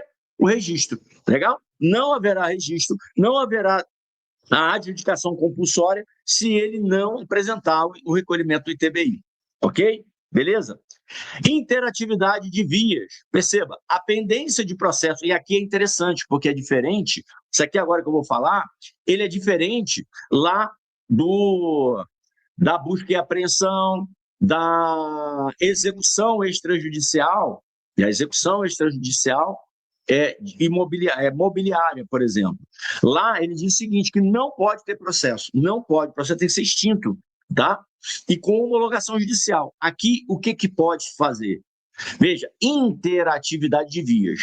Então, as vias interagem aqui. Como? Primeiro, se houver pendência de processo judicial, vai impedir a via extrajudicial? Não, mas vai ter que demonstrar que houve uma suspensão daquele processo por um prazo mínimo de 90 dias úteis. Então, perceba, o processo tem que ser suspenso por, no mínimo, 90 dias úteis. Cônjuges e companheiros também são considerados requeridos e devem ser notificados quando a lei exigir o seu consentimento. Então, em havendo cônjuge, vai ter que haver também ali a notificação deles, tá? Beleza? Gente, aí tem um quadro esquemático. Eu fiz esse quadro esquemático aqui com dias. Por exemplo, emenda da inicial. Ele iniciou, né? O requerente apresentou a inicial, 10 dias úteis para fazer uma emenda. Resposta à notificação, ele é notificado, tem 15 dias. Ficou em silêncio, concordou. Mas ele pode impugnar? Pode impugnar. Se houver impugnação, tá? Ele tem o prazo de 15 dias para fazer a manifestação sobre a impugnação. Por quê? Perceba, aqui é diferente lá do que a gente estudou no RTD. Eu vou trazer os campeões extrajudicial aqui. Mas aqui o que acontece? O requerido tem 15 dias para responder e depois 15 dias para impugnar. E se houver impugnação, o oficial vai notificar o requerente e o requerente também terá o prazo de 15 dias. E depois disso, o oficial tem 10 para tomar a decisão dele, tá? Para a decisão final. Beleza? Ok? Legal? Recurso contra a rejeição da impugnação, né? Foi rejeitada a impugnação. Digamos que o oficial recebeu a impugnação, ele tem duas posições. Rejeitar, e aí o requerido vai ter 10 dias para poder fazer o recurso daquela rejeição dele, ou o oficial pode enviar para o requerente. E aí o requerente, então, tem o prazo de 15 dias, como a gente viu ali. Perceba, inicial. Recebeu o inicial, o oficial. O oficial vai fazer o quê? Notificar o requerido. Requerido ficou silente 15 dias. Mete o braço. Concordância. Impugnou. Eu, oficial, agora vou notificar o requerente. O requerente vai ter 15 dias. Se eu achar que tenho que notificar o requerente. Se eu perceber que é protelatório ou não tem nada a ver com a adjudicação, o que ele está alegando não tem nada a ver, eu já posso o quê? Já rejeitar a impugnação. Se eu rejeitar, quanto tempo ele tem para recorrer da minha rejeição? 10 dias. Perceba, gente, tem uns prazinhos aqui e eu fiz essas tabelas para vocês, tá? Fiz essas tabelas para vocês treinarem isso aqui, não perder, tá bom? Aí eu ainda coloco, para a gente não avançar mais, porque a gente já está aqui com pouco tempo para terminar, e aí o meu tempo está acabando, eu montei um POP para vocês aqui. Professor, o que é POP? Sempre faço isso aqui com meus alunos. É o procedimento operacional padrão. O cartório ele tem que seguir o passo a passo da regulamentação. Nós estamos fazendo o passo a passo do Código Nacional de Normas. Claro que você vai seguir as diretrizes do seu estado, mas aqui nós estamos fazendo o Código Nacional de Normas, que é o que vai cair no ENAC. Legal? Então, primeiro, eu quero fazer a adjudicação compulsória. Qual o primeiro passo? Escolhe o tabelião. O requerente escolhe livremente o tabelião, exceto se houver diligência. Segundo passo, lavratura da ata notarial. O documento deve conter o quê? Inscrição do imóvel, histórico das sessões, prova de quitação integral, identificação de inadimplemento do requerido. Depois, instrução probatória. O tabelião pode utilizar mensagens eletrônicas, comprovantes bancários, declarações de imposto de renda como prova, colocar tudo isso dentro da ata notarial. Orientação técnica. O que o tabelião, depois de lavrar a ata, vai fazer? O tabelião deve alertar o requerente sobre eventual inviabilidade da via extrajudicial, dependendo do que ele está apresentando, tá? E ali também tem que deixar consignado que aquele documento, ou seja, a ata notarial, aquela escritura, ela não tem valor de transferência de propriedade. Ali não é um negócio jurídico, ali é uma constatação que o tabelião está fazendo diante dos documentos que estão sendo apresentados. Depois, o que ele tem que fazer? O próprio tabelião pode encaminhar isso para o registrador, se for o caso, ou então o advogado vai levar essa ata notarial, vai preencher o requerimento inicial, que é uma petição inicial, porque está lá no 319, então tem que seguir os mesmos requisitos da petição inicial e vai já protocolar isso aonde? No registro de imóveis. Protocolou no registro de imóveis, vai ser pré-notado. Os efeitos da pré-notação são prorrogados até o deferimento ou rejeição final do pedido. Então, a pré-notação foi pré-notado e o prazo vai ser prorrogado até a decisão final. Análise de especialidade. Admite-se o processo mesmo com falhas. Perceba aí? O registrador vai analisar mesmo com falha, porque é o próprio ordenamento jurídico que está autorizando. Tá? Exame de admissibilidade. O oficial notifica o requerente para emendar a inicial em 10 dias se houver falhas. Então, ele admite e pede para emendar. Gente, igual um processo judicial, nós estamos agora diante de um processo extrajudicial. Tem falhas? Ele vai receber e vai abrir prazo para haver uma emenda à inicial. Perceba que, mesmo em havendo a emenda, né, a inicial, né, como está aqui, se o oficial perceber que ele tem segurança para tomar as decisões, ele vai tomar baseado no que ele tem de informação. Aí vamos para a fase 3. A fase 3 é o quê? O oficial, depois de recebido, vai fazer todo o passo a passo. Elaboração do instrumento, o oficial de RI elabora a notificação e envia preferencialmente pelo correio. A notificação de terceiro, se for o caso, porque você tem que notificar cônjuge, companheiro, se é exigível. E em caso de falecimento, tem que notificar o quê? O inventariante e os herdeiros. Tá?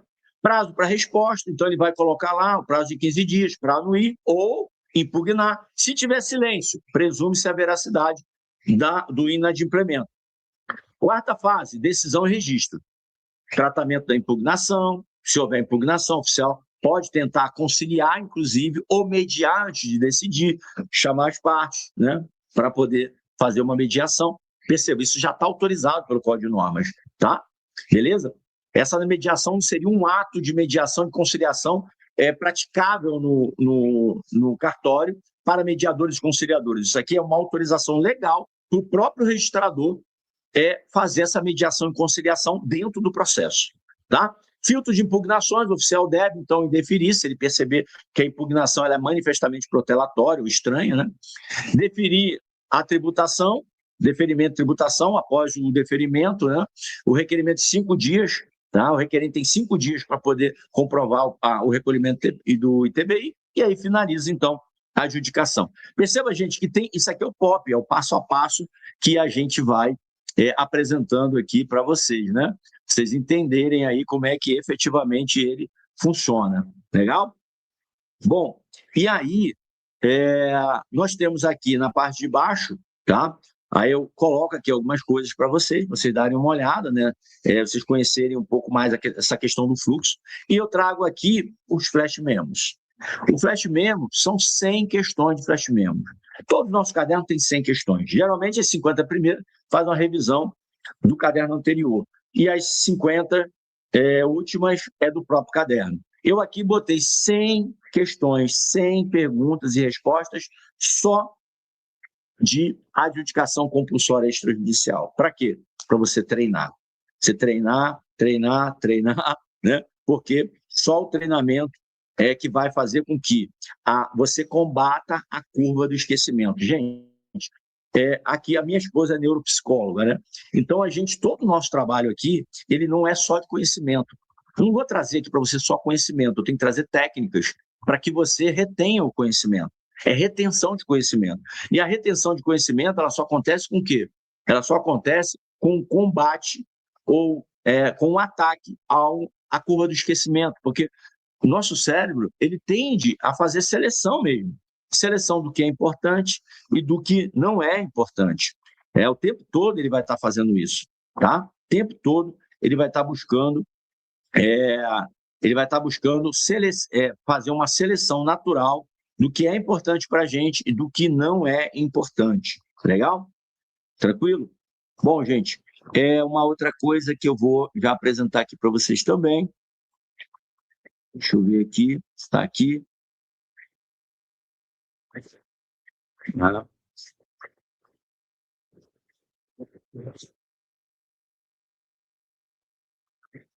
Espera aí. Como é que estão até aí? Tudo certo? Dúvida? Tá tendo dúvida? Não tem? Fala comigo. Como é que estão? Hã? Fala comigo, como é que vocês estão?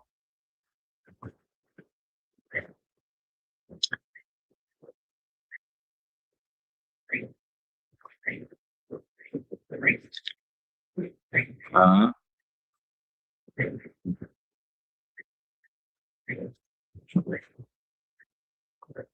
Tudo bem até aí? Hã? Ok? E aprendi que a adjudicação, assim como os campeão, é forma de aquisição original. Até então,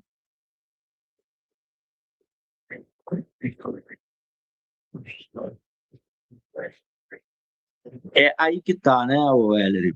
É uma coisa que eu tenho que também esclarecer aqui para vocês, tá? Essa adjudicação aqui, essa adjudicação compulsória, ela não é forma originária de aquisição de propriedade, tá? Ela não é, ela não é forma originária de aquisição de propriedade. Na verdade, o negócio jurídico foi feito. Ela é proveniente do negócio jurídico. Então, cuidado. Por quê? Por que é cobrado ITBI aqui? Bem legal, é muito importante. Eu gostei muito aqui da tua intervenção, Hélio. Foi bem legal aqui. Peraí, deixa eu ver o que o Hélio botou aqui. Deixa eu tentar baixar aqui para eu tentar ver o que tem aqui colocar. Nas formas originais de aquisição de propriedade, o ITBI não é devido. Isso não é devido, correto. Legal. E o artigo 16 da... Ok, não é devido. Inciso 5 fala sobre o pagamento do ITBI. Espera aí, vamos lá, Éder. Vamos lá contigo. Eu quero caminhar contigo aí, vamos ajudar aqui, tá? Sempre... Me diz aqui, o Éder, onde você efetivamente conseguiu, trouxe essa constatação de que a adjudicação compulsória do 216B, ela seria uma aquisição originária.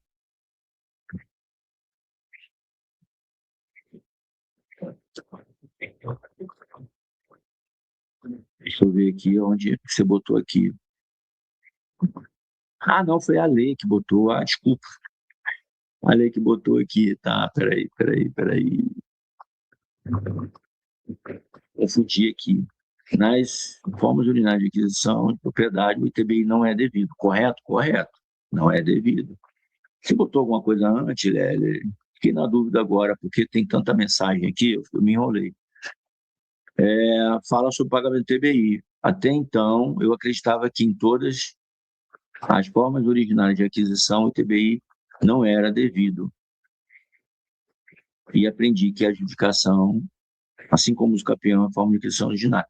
Então, assim, cuidado, essa nossa adjudicação aqui, a adjudicação extrajudicial compulsória ou compulsória extrajudicial é imobiliária.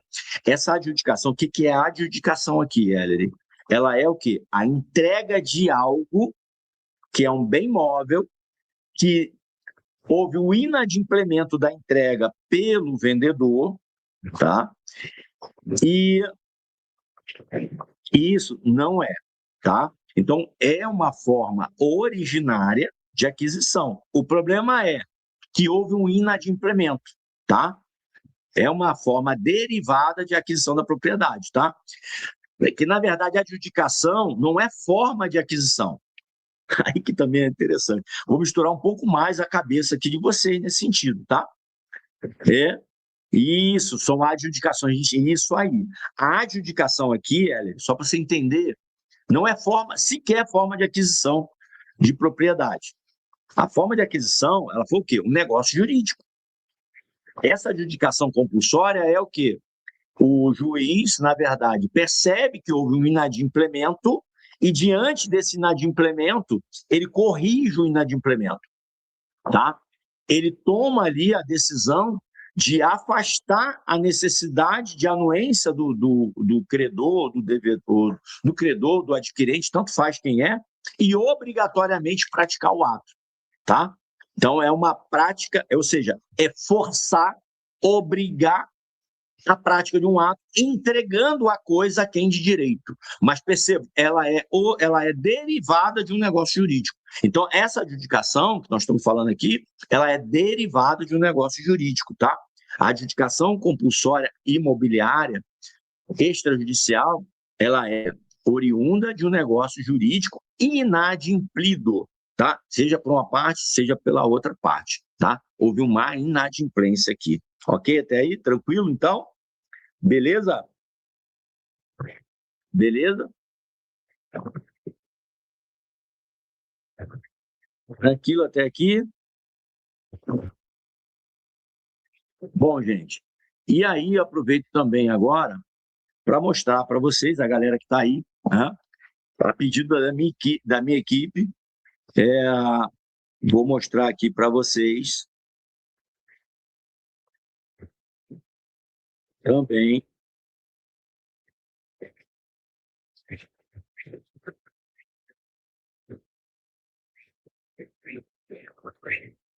apesar disso aqui ser um rascunho, tá? Eu quero mostrar para vocês só isso aqui, essa parte aqui, ó. Isso aqui, gente, é a estratégia nossa de estudo. Eu não sei se vocês estão vendo já aí ou não. Vou mostrar aqui para vocês, tá? É a estratégia nossa de estudo, tá? É que nós utilizamos. Vocês já viram o caderno? Esse caderno aí, gente, vocês recebem de 2 a 3 cadernos diariamente. Então, quem entrar agora no projeto ENAC 60 vai ter 60 dias onde diariamente, nos dias úteis, você vai receber de 2 a 3 cadernos. São 150 cadernos que vocês vão receber durante esse período, tá? Na faixa de 3 cadernos por dia, tá? E aí, cada caderno tem o quê, professor? Tudo que eu mostrei aqui. A parte teórica, direcionada para vocês, o fichamento estratégico que vocês viram, mapas de memorização, como eu mostrei, 100 flash memos, 5 questões anteriores, vou mostrar para vocês ali agora, que a gente vai fazer uma rapidinho, vamos fazer uma questãozinha aqui só, 10 questões inéditas da FGV, então a gente simula questões da FGV, e ainda, gente, novidade, que a gente implementou agora nessa terceira edição do ENAC. Não teve nem na primeira, nem na segunda, que é o podcast. Vocês vão ter um podcast diário. Para cada caderno desse aqui tem um podcast de 18 minutos, 15 minutos, ou seja, um diálogo sobre o assunto, um resumão, um podcast falando sobre o assunto para você entender ele de forma mais fácil, mais simples, mais dinâmica. E ainda tem um vídeo resumo esquemático. Então, assim, é um vídeo explicativo com esquemas de memorização, tipo mapa mental, explicando um vídeo de 10, 15 minutos, explicando cada caderno desse para vocês, todos os temas, todo esse podcast, o vídeo resumo, ele é feito baseado nos cadernos que eu crio para vocês, tá bom? E como é que vai ser a rotina de vocês? Cronograma diário, detalhado, com liberação progressiva dos cadernos. Então, professor, vou receber os cadernos todos de uma vez? Não. Tarefa diária. Todo dia eu vou mandar 2, 3 cadernos para vocês, 4 cadernos se precisar, conforme a programação. Vou mandar cadernos extras, cadernos bônus. Final de semana vou mandar podcast lá, específico. Vem um assunto na minha cabeça, eu falei, caramba, isso aqui vai cair. Eu já preparo ali, sento, preparo já o material, mando para vocês didático. Não é ali para você ficar lendo. Não vou ficar mandando livro, teoria para você ler. Você não vai fazer isso, gente, porque eu já estudei muito, entendi que não é sentar na teoria, com conhecimento, que você vai aprender. E nós temos também um estudo baseado em formas de aprendizado, em forma de retenção do conhecimento. Aqui eu quero que você retenha informação. Não adianta nada eu te dar informação e você não reter. Então tem técnicas de retenção, que é isso que a gente trabalha. Jogar matéria, jogar disciplina, dar essa aula aqui, hoje, todo mundo está sabendo. Semana que vem está escado eu entrar aqui e perguntar para vocês, 50% já foi embora, já deletou da mente de vocês. Se eu não usar outras estratégias para fazer tudo o que eu falei aqui hoje virar retenção. E essa estratégia está no caderno. Vocês vão pegar o caderno e vão começar a fazer, e é ali que vai acontecer a retenção. Então, cronograma diário detalhado, aulas ao vivo, toda segunda-feira, gente, a gente se encontra aqui. Toda segunda-feira vocês vão se encontrar comigo, 1h30, 2 horas. Simulado, todo sábado você vai ter simulado. Professor, todo sábado. Então, daqui para lá, quantos simulados vocês vão fazer? Quantos couber. Até terminar o curso, nós vamos ter aí, salvo engano, são 9 simulados, 9 a 10 simulados vocês vão fazer daqui até o dia da prova. Então, são quase 2.000 questões que vocês vão fazer. Todo domingo, gente, vocês vão receber também uma apostila com flash memo. Talvez não 500 para não sobrecarregar, eu botei 500 aqui, mas quem garantir que vai cair para dentro dos 500, eu mando 500 flash memo no domingo, eu já mando para minha turma, e aí você pode resolver 100 por dia, se você quiser. Mas esses flash memos aqui, ele pode ser do conteúdo semanal, mas também eu estou fazendo uma maratona de flash memo no Código Nacional de Normas. Por exemplo, nós já temos uma apostila de 500 flash memos só do Código Nacional de Normas, e você vai ter acesso a essa apostila. 500 flash memos só da Lei 8935, da Lei 6.015. Então, assim, são flash memos específicos para você revisar todo o conteúdo da literalidade da lei. A gente trabalha muito com a literalidade. Legal? E vocês vão ter as apostilas compiladas com caderno de tributário, empresarial e administrativo. Por quê? Empresarial, administrativo e tributário, ele compõe 12% da prova. Mas eu vou focar com vocês, nesses 60 dias, os 83% do conteúdo da prova, que é notarial registral, civil e constitucional. Legal? E estudando muita jurisprudência. Inclusive, nós temos um caderno específico de jurisprudência, tá? Que é o que cai muito na prova. Então, quais são os suportes diferenciados, né? Comunidade exclusiva no WhatsApp. Gente, vocês podem falar comigo direto. Quem já é meu aluno aqui, né? Quem já está comigo, já é meu mentorado, sabe disso, né? Que eu estou à disposição sempre. Então, a galera que já é meu aluno, ou que é meu mentorado, fala aí para a galera como é que é a nossa pegada. Muitas vezes, né?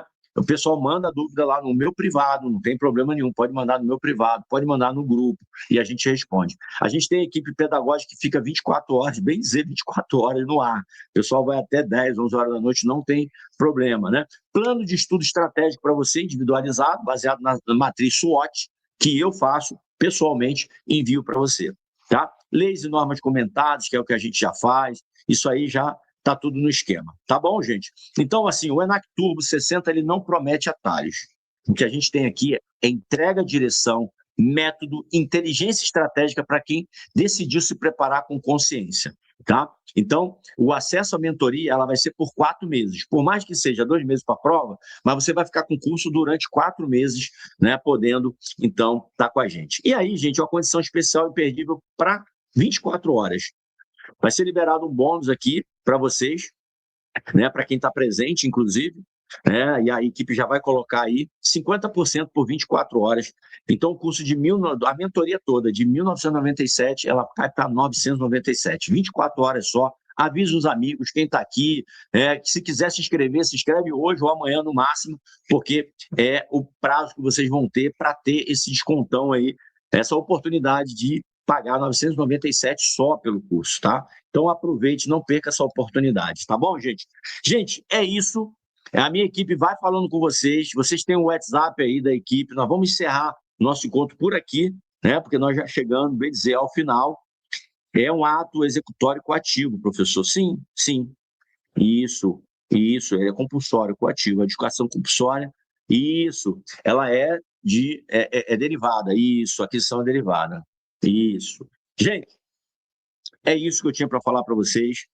A minha equipe está aqui.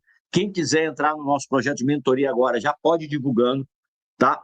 Hoje é esse valor especial. Então, você pode parcelar isso aí em, sei lá, 12 vezes. Vai pagar um valor bem pequenininho, não vai dar aí nem R$100 por mês.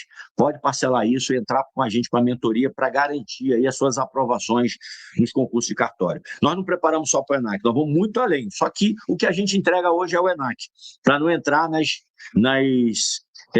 nos códigos específicos de cada estado, né? Seriam vários estados. Hoje a gente bota o nosso foco todo no ENAC, mas você vai com a bagagem para qualquer concurso, com conhecimento da esfera nacional como um todo, os princípios na ponta da língua e preparado para uma prova oral. Não tenho dúvida que aqui a gente faz uma preparação completa para vocês. E o material que vocês recebem é material de excelência. Quem não faz parte da mentoria ainda, entre em contato com quem já faz. Procura saber quem já faz. e pergunta como é que é o trabalho que a gente faz. É diferenciado. E você tem a oportunidade de estar nele, tá? Quem quer entrar hoje, 24 horas, já viu aí que a equipe botou os 50%. Ah, professor, quero entrar daqui uma semana e tal. Aí o valor já vai ser outro, vai ter um desconto também, mas vai ser um desconto de 30%, já não vai ter mais esse descontão aí de 50%, que é hoje. Aproveita então. Se você tem algum amigo que merece essa oportunidade, envia para ele. Tá bom? Gente, a gente encerra por aqui. Pega esses cadernos, esse caderno que eu mexi aqui agora, vou disponibilizar para vocês, tá? Vocês têm acesso a essa edição, tá bom? Gente, beijo no coração de todos vocês, fiquem com Deus e vamos junto. E quem entrar no projeto, pode me chamar lá no grupo, que eu estou lá à disposição para estar falando com vocês no dia a dia, tá? Valeu, um beijo no coração de todos, fiquem com Deus.